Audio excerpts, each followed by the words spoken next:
अगर बहुत ज्यादा तकलीफ है, बहुत ज्यादा दुखी हो, बहुत कष्ट है, बहुत परेशानी है और हमारा कष्ट कट ही नहीं रहा, हमारा दुख मिट ही नहीं रहा, कुछ मत करो। एक काम करो, बेलपत्र को लेकर जाना तो बीच वाले पत्ते पर शहद लगाना। क्या लगाना? शहद। और ये दोनों पत्ते पर घी लगाना। क्या लगाना? घी। और ऐसा कैसे? बीच वाले पत्ते पर शहद और आसपास के दोनों पत्ते पर घी लगाना। लगाकर शंकर जी पे जल चढ़ाकर अपने मन की कामना कर कर शंकर भगवान का जो शिवलिंग रहता है उस शिवलिंग के सामने उसको ऐसे चिपकाकर और आ जाना। आप केवल 5 सोमवार करके देखो, आपका दुख तुरंत मिटेगा, तकलीफ तुरंत मिटेगी, कष्ट तुरंत कटेगा। पृथ्वी का मृत्यु लोक का देव है महादेव। एक लोटा जल, एक जल का पात्र लीजिए, उस जल के पात्र को लेकर उसमें थोड़ा सा लाल चंदन डालकर बेलपत्री के वृक्ष के नीचे और देवाधिदेव महादेव को चढ़ाना प्रारंभ कर दीजिए। शिव को चढ़ाना थोड़ा सा जल, उसके बाद में 1 लोटा जल स्वच्छ फिर शिव जी को चढ़ाओ। प्रयास करो बेलपत्री मिले, बेलपत्री पर लाल चंदन तीनों पत्तियों पर लगाकर लाल चंदन बेलपत्री के वृक्ष के नीचे समर्पित कर कर उसी बेलपत्री के वृक्ष के नीचे का बेलपत्र वापिस लेकर श्री शिवाय नमस्तुभ्यम बोलकर आपकी कामना कहकर भगवान शिव पर अघोरेश्वर महादेव का नाम लेकर आप चढ़ाना प्रारंभ करिए। बाबा आपका कार्य 3 महीने के अंदर पूर्ण कर देगा, सफलता देगा। शिव जी का एक नाम है अघोर। शिवलिंग में 5 जगह ऐसी होती है जहां पर अगर चंदन का लेपन कर दिया जाता है तो विपदा, बांधा, तकलीफें, कष्ट दूर होता चलेगा। 5 स्थान बताए, उसको समझिए। शिवलिंग को अपन मान लो, इसको जलाधारी मानो जहां से जल बहता, ठीक है। ये गोल भाग जलाधारी जिस पर शिवपिंडी रखिए, यहीं पर अपन गणेश जी कार्तिकेय का स्थान, बीच में अशोक सुंदरी का स्थान मानो। अब इसको समझिए। 5 स्थान बताए। पहला स्थान भगवान शंकर के पूरे शिवलिंग का मध्य भाग। ये पूरा जो शिवलिंग है शिव जी का, उस शिवलिंग का मध्य भाग प्रथम।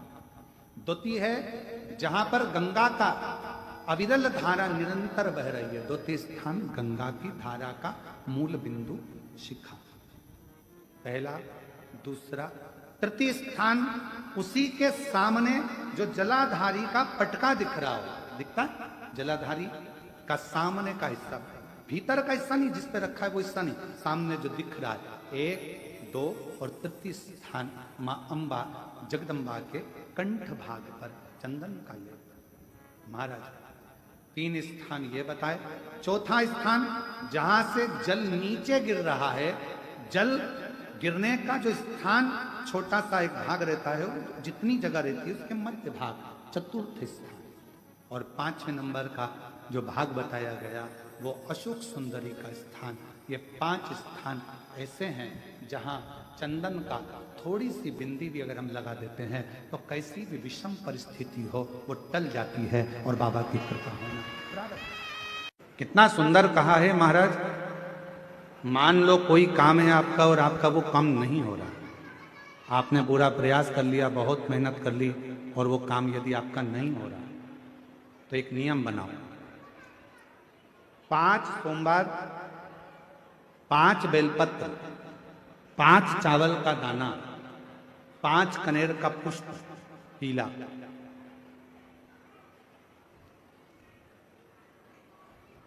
शिव जी के मंदिर में लेकर जाइए। सबसे पहले अशोक सुंदरी वाली जगह पर वो 5 बेलपत्र, 5 चावल के दाने और 5 कनेर का पुष्प, अशोक सुंदरी की जगह। आपको मालूम है ना अशोक सुंदरी की जगह सबको?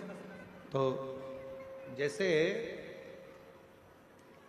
ये जो शिवलिंग है, ये जो जलाधारी है, ये माता पार्वती जी का हस्तकमल है। शिवलिंग शंकर भगवान का स्वरूप है। जल जो बहता है, राइट में गणेश जी, लेफ्ट में कार्तिकेय जी, बीच में एक मोटी सी लाइन होती है शिवलिंग के सामने, वो अशोक सुंदरी का स्थान है। शिवलिंग के ठीक ऊपर भगवान शंकर जी का जो जल बूंद बूंद गिरता है, वो भगवान शंकर जी की 5 बेटियां जया, विषहरा, श्यामली बारी, दौतली और देव। इस स्थान पर आप जो भी 5 बेलपत्र, 5 चावल का दाना, 5 कनेर का पुष्प लेकर गए हो, यहाँ समर्पित करो। शिव जी से प्रार्थना करो, बाबा मेरा ये काम है पूर्ण होना चाहिए। बहुत हाथ पैर जोड़ लिए लोगों के, हो नहीं रहा। यही सामग्री को उठाकर शंकर भगवान के शिवलिंग पर समर्पित करो। बाबा से प्रार्थना कर कर बाबा इसको स्वीकार करना। जैसे अशोक सुंदरी की बात को आप स्वीकार करते हो, वैसे ही अशोक सुंदरी की बात को स्वीकार कर कर मेरी झोली भरना। 5 सोमवार बाबा के मंदिर में जाकर ये प्रयास करना प्रारंभ करो, ये कार्य करना प्रारंभ करो। मेरा देव अधिदेव महादेव जो कार्य अटक रहा है उसको पूर्ण तरह से कर ही दे, पूर्ण तरह से।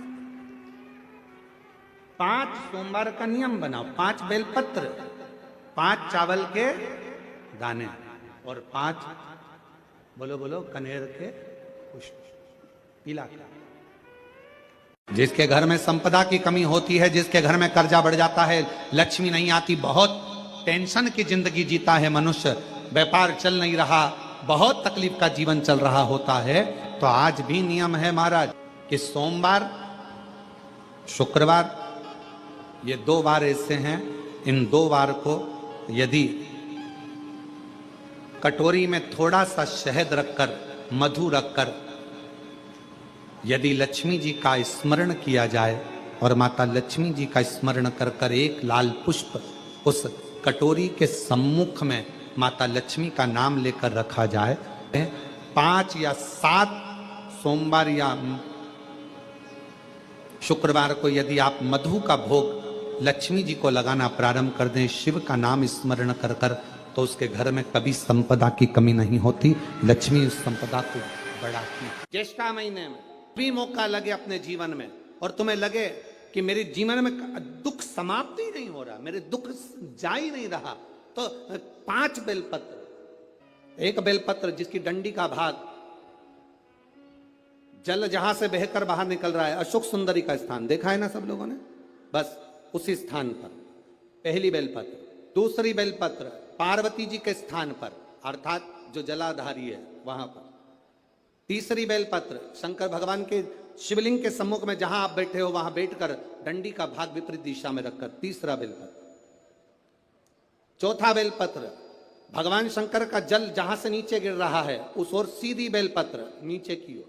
और 5वीं बेलपत्र शंकर भगवान के अशोक सुंदरी के स्थान को छुआकर नंदी के पास रखकर, जो घड़े में जल है अर्थात मट्टी के पात्र में जो तुम जल लेकर गई हो, उस पात्र के जल से शंकर का अभिषेक कर देना, शिव को वो जल समर्पित कर देना। जिंदगी में कैसा भी दुख हो वो कटता ही है, वो दुख रह नहीं सकता, ये निश्चित था। महीने के किसी भी एक सोमवार को हम ये नहीं कहेंगे कि तुम सोमवार 5 पढ़ रहे हैं तो 5 को करो, 4 पढ़ रहे हैं तो 4 को करो, 3 पढ़ रहे हैं तो 3 को करो।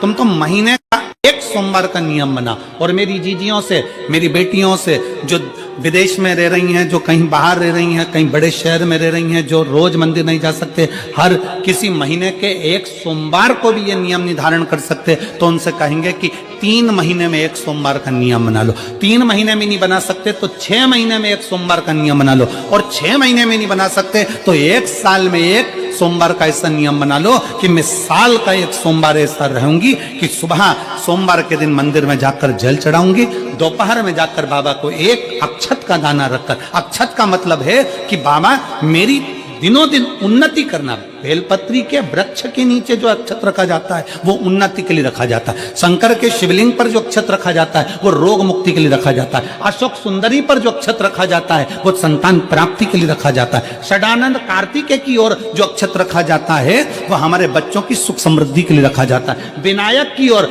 गणेश जी की ओर जो अक्षत रखा जाता है वो हमारे घर में कोई मंगल कार्य आ जाए उसके लिए रखा जाता है। और जो पीठिका होती है जिसपे शिवलिंग रखा होता है, पार्वती जी का हस्तकमल, उस पर अक्षत रखा जाता है तो नारी के अखंड सौभाग्य के लिए रखा जाता है। अक्षत रखने का भी तरीका है।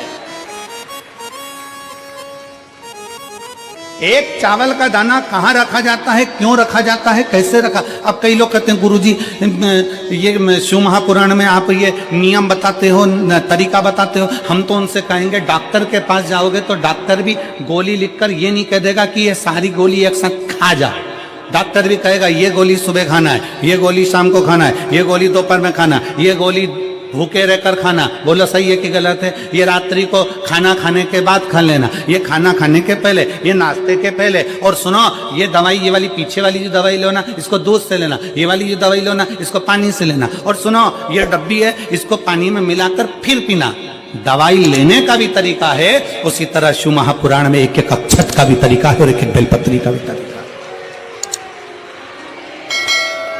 अब मान लो कई लोग कहते हैं गुरुजी आप ये तरीका बताते हो शिव पुराण के माध्यम से, कई लोगों के मन में संशय जागता है। तो अगर हम एक साथ चावल चढ़ा दे तो उसका क्या तरीका है? तो हमारा निवेदन है डॉक्टर जो दवाई ले एक ही बार में निपटा जाए, एक ही बार में खा ले।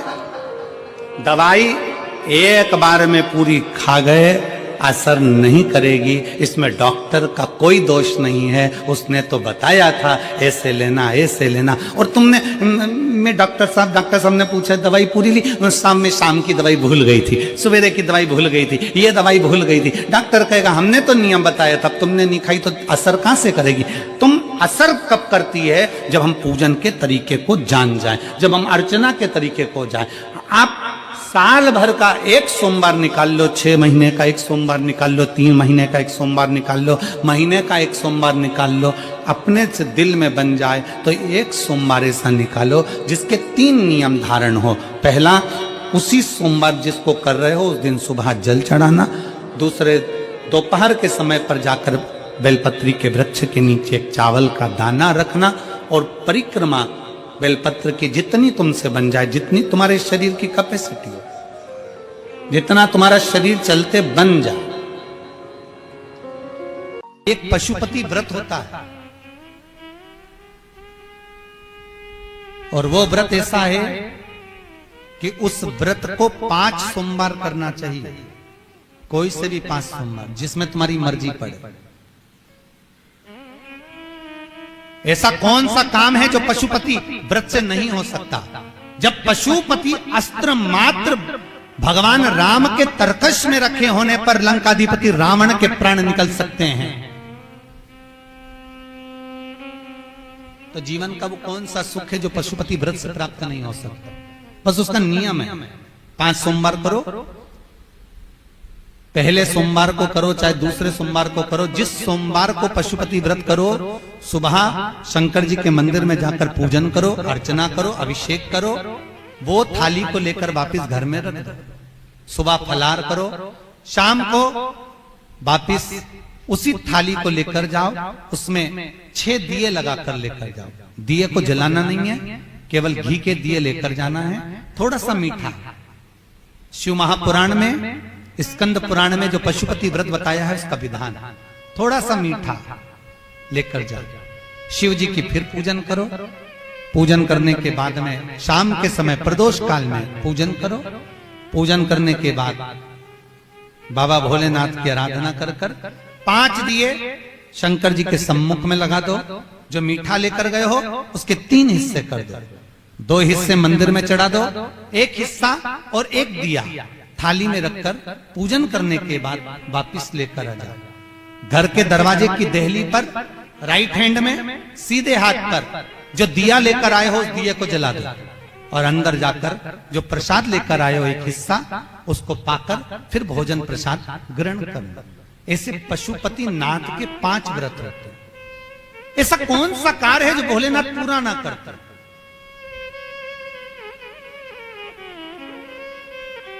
कौन सा? श्री राम जी महाराज अगर सेतु पर चढ़ाई करने जा रहे हैं लंका पर, तो भगवान शिव की आराधना कर जा रहे हैं। भगवान कृष्ण ने भी भगवान शंकर की आराधना करी, भगवान शिव की आराधना।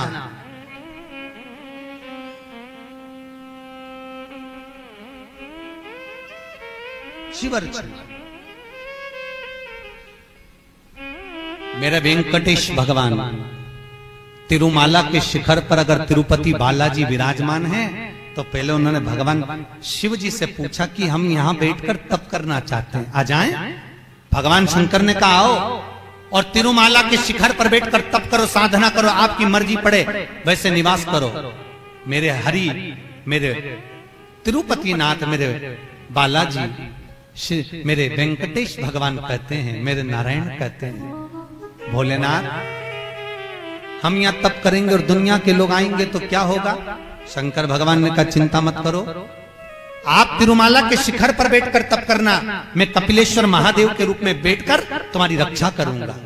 अगर आप तिरुपति गए होगे तो आपको मालूम होगा ऊपर तिरुमाला में मेरे नारायण हैं, तो नीचे कपिलेश्वर महादेव में मेरे शंकर बैठकर रक्षा कर रहे हैं।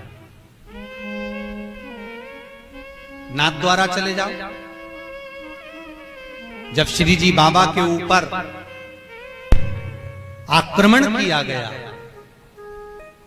भोलेनाथ जी के ऊपर जब श्रीनाथ जी के ऊपर जब आक्रमण किया गया, गोवर्धन नाथ जी की मूर्ति को खंडित करने का जब भाव आया, तब ब्रजवासियों ने शंकर भगवान को घास के पूले में दबाकर बैलगाड़ी में लेकर रात की रात भाग गए।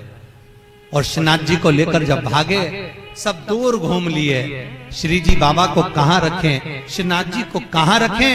तब सब दूर घूमने के बाद मेवाड़ की भूमि में जब पहुंचे तो शंकर भगवान से श्री जी बाबा ने कहा भोलेनाथ अब आप बता दो हम कहां रहे, बार बार घूम रहे हैं, कहां जाएं, किस जगह?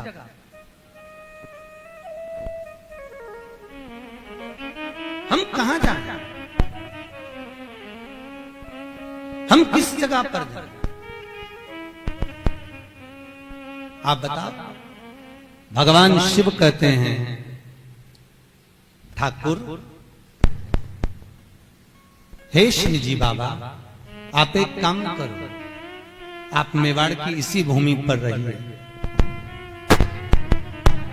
आप यहां रहोगे और हम एक लिंग जी के रूप में आपकी रक्षा करेंगे।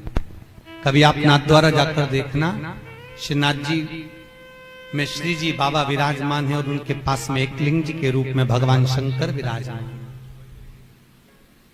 कोई ऐसी धरा, कोई ऐसी भूमि, कोई ऐसी जगह जहां शिव ना हो,